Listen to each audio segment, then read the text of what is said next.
Believe it or not, this is take 2 of caramelized onions. I attempted to film it yesterday and I completely forgot it on the stove and burnt. Ladies and gentlemen, don't walk away from it.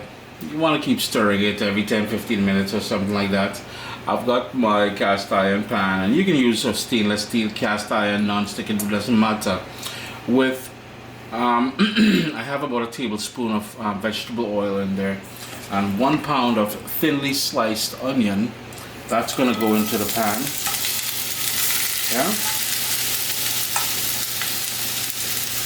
As you may know by now by reading the title, let me just adjust the lighting here for a bit. We are doing caramelized onions in this episode of FoodFAQ. A tiny bit of salt.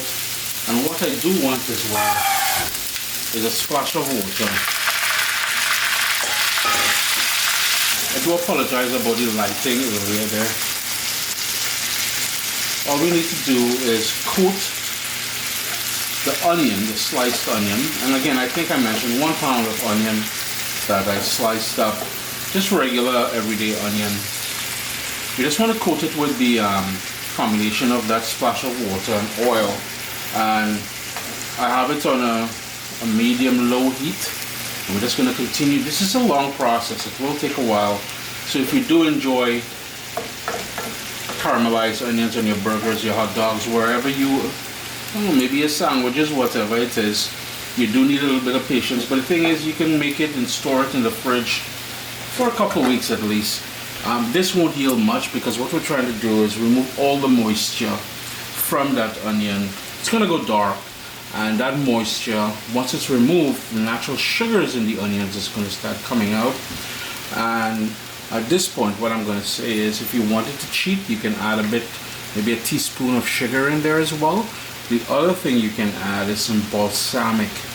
Some balsamic vinegar goes well in here as well, changes the flavor profile. But today we're going to stick to the sort of true and tested version, which is this plain old caramelized onion. For about 12 minutes in, and I've stirred it a few times already, so you don't want to go more than 3-4 minutes without stirring it, because the last thing you want to do is end up like what I did last night, and I burned them. The other thing I must mention here is a wider pan, so something that's wider with a more cooking surface will help you achieve things faster. Right now they're piling on each other here. Small thing, but I'll just continue. Remember, keep an eye on things, you don't want it to burn, yeah? We are at the 35-minute mark, and you can see it's reduced considerably. The color has changed, you can see from when we first started. Now here's where you're going to start personalizing things. If you know this is how you like your caramelized onion, you can turn off the stove and you're done. However, you continue cooking this, more sugars are going to be released. It's going to go darker, it's going to reduce more, but it's going to give you a much sweeter tasting caramelized onion. 45 minutes later, and here we are. And this is where I'm going to turn off my stove and allow the residual heat in this cast iron pan to further things for me.